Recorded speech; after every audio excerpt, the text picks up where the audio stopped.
Terima kasih kepada panitia atas kesempatan yang diberikan kepada saya untuk menyampaikan hasil penelitian dengan judul pengembangan meteran air PDAM prabayar berbasis mikrokontroler AT89S52 dalam seminar nasional ke-7 Universitas Pendidikan Ganesha.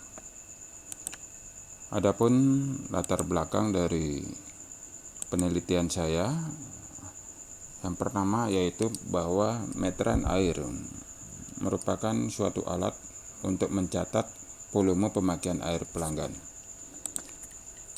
Pencatatan meteran air pelanggan dilakukan oleh petugas operasional.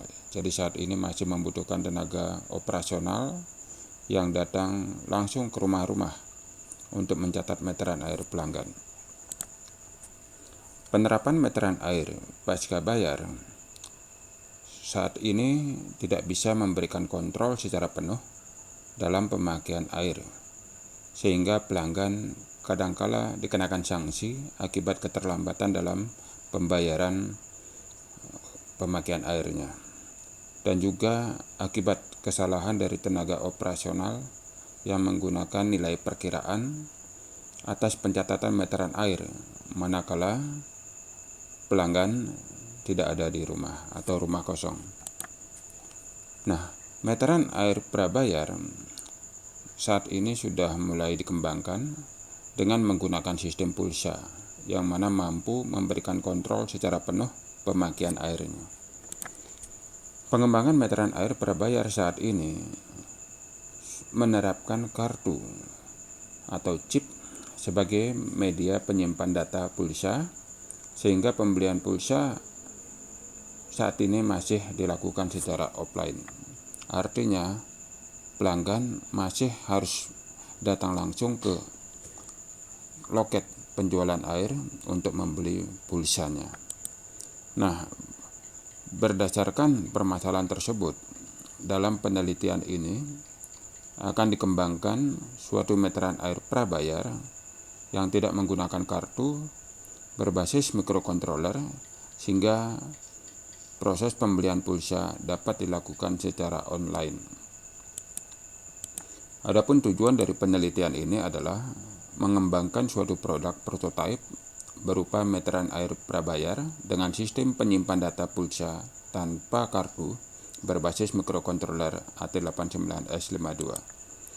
Manfaat dari produk ini adalah dengan sistem meteran air prabayar diharapkan dapat memberikan kontrol secara penuh kepada pelanggan dalam mengontrol jumlah pemakaian airnya, sehingga tidak lagi dikenakan sanksi biaya keterlambatan ataupun kesalahan pembacaan meteran oleh petugas lapangan. Adapun metode penelitian yaitu kajian pustaka terhadap beberapa produk meteran air prabayar yang ada di pasaran maupun beberapa penelitian sebelumnya, sehingga dapat diketahui perkembangan teknologi dan kelemahan dari produk tersebut. Melakukan pemilihan spesifikasi komponen hardware yang dibutuhkan agar mampu membangun sistem meteran air prabayar. Kemudian dilakukan perancangan sistem meliputi perancangan perangkat keras, perancangan perangkat lunak. Kemudian dilakukan pengujian sistem, yaitu pengujian perangkat hardware untuk mengetahui kesesuaian kinerja komponen hardware terhadap spesifikasinya. Kemudian pengujian perangkat software untuk mengetahui kemampuan program dalam mengatur kinerja perangkat hardware-nya. Nah, ini ada dua jenis meteran air yang saat ini menggunakan pasca bayar. Namun seiring dengan perkembangan teknologi, sekarang sudah mulai dikembangkan meteran air prabayar. Namun di Indonesia masih belum diterapkan. Di luar negeri sudah diterapkan meteran ini. Kelemahan daripada meteran prabayar dengan sistem kartu adalah dalam proses pembelian pulsa airnya, yang mana ketika membeli pulsa maka pelanggan harus datang langsung ke loket untuk diisi pulsa pada kartu tersebut. Nah, jadi tidak bisa dilakukan secara online. Nah, Adapun sistem produk yang akan kita kembangkan itu adalah, jadi di dalam prototipe yang akan dikembangkan terdapat microcontroller sebagai kontrol utama, kemudian ada crown solenoid sebagai pengendali aliran air, kemudian ada sensor aliran sebagai sensor untuk membaca volume air yang dipakai pelanggan. Kemudian di sini ada suatu IC memory EEPROM yang mencatat keberadaan data pulsa pelanggan. Jadi tidak menggunakan kartu lagi. Jadi pulsa pelanggan sudah tersimpan di dalam sistem. Kemudian ada buzzer yang akan memberikan isyarat suara manakala pulsa pelanggan sudah mulai habis. Kemudian ada display yang menginformasikan hal-hal yang berkenaan dengan keadaan pulsa maupun keadaan kerja sistem. Desain hardware dari penelitian adalah dirancang seperti ini sesuai dengan diagram blok tadi. Kemudian diperlukan desain software untuk dapat mengatur kinerja daripada perangkat keras sehingga dapat bekerja sesuai dengan tujuan dalam penelitian. Adapun hasil penelitian yang pertama itu adalah desain produk. Desain produk rancangan yang dibuat dalam penelitian ini adalah seperti ini, kemudian sudah direalisasikan dalam wujud seperti ini. Terdapat konstruksi dengan saluran masuk kemudian saluran keluar, dan di dalamnya ada beberapa rangkaian kontrol. Kemudian hasil penelitian terkait dengan desain hardware yang dirancang seperti ini kemudian sudah diimplementasikan dalam tata letak komponen-komponen, kemudian dengan sambungan-sambungan komponen sedemikian. Di sini ada display, ada buzzer, ada control driver, ada sistem kontrol utama. Kemudian hasil penelitian dari desain software adalah seperti ini. Jadi rancangan software menggunakan program assembly untuk bisa ditanamkan nantinya ke IC microcontroller. Setelah ditanamkan program, kemudian dilakukan kinerja terhadap hardware. Kinerja yang pertama adalah kinerja bagaimana hasil pembacaan remote control. Remote control ini akan digunakan untuk menginput data pulsa yang telah diterima melalui pembelian secara online. Nah, untuk mengetahui tombol-tombol yang ditekan, perlu juga harus diidentifikasi kode tombol tersebut. Hasil dari kinerja program pembacaan tombol didapatkan salah satu tampilan seperti ini. Kemudian kita tabelkan beberapa data-data kode daripada tombol-tombol yang ditekan. Seperti tombol power ini memiliki kode 00FF45BA, demikian seterusnya. Kemudian kita lanjut dengan kinerja dari water flow sensor. Water flow sensor ini adalah suatu sensor yang mendeteksi berapa jumlah pemakaian air atau volume air yang mengalir. Jadi air PDAM kemudian kita lewatkan kepada water flow sensor, kemudian akan dipantau oleh microcontroller dan ditampilkan.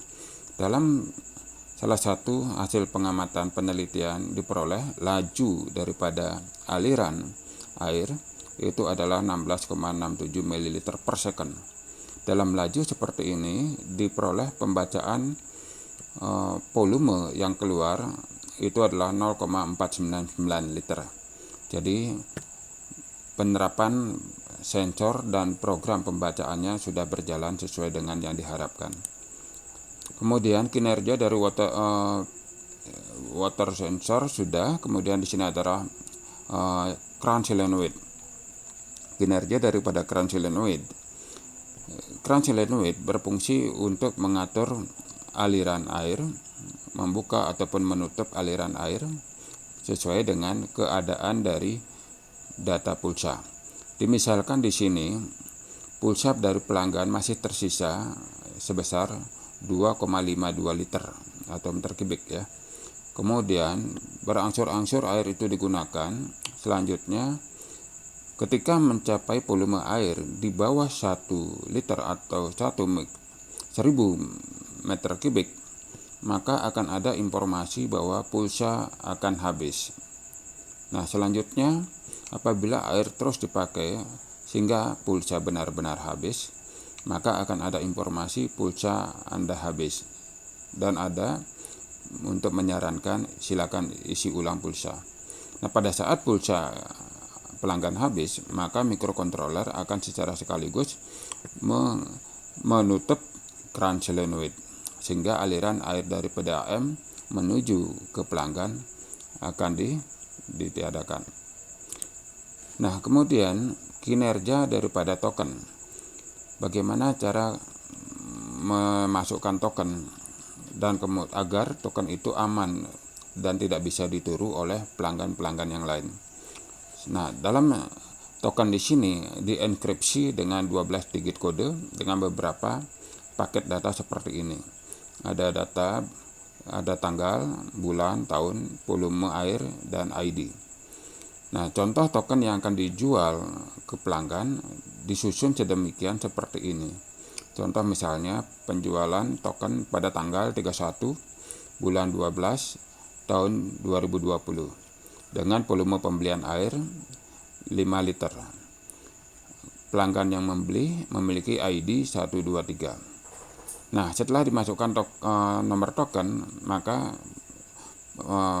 hardware akan menampilkan pada display bahwa token sudah dimasukkan secara benar. Jadi sesuai dengan kode yang ditekan. Nah, apabila data token sudah benar, maka mikrokontroler akan melakukan deskripsi. Deskripsi itu adalah mengubah kembali data token agar diperoleh informasi yang sebenarnya.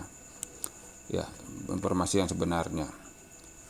Ya, seperti ini deskripsinya. Dari data token yang tadi dimasukkan, ya, ini akan disusun kembali oleh mikrokontroler mulai dari ID customer, kemudian volume, kemudian tanggal, bulan, dan tahun.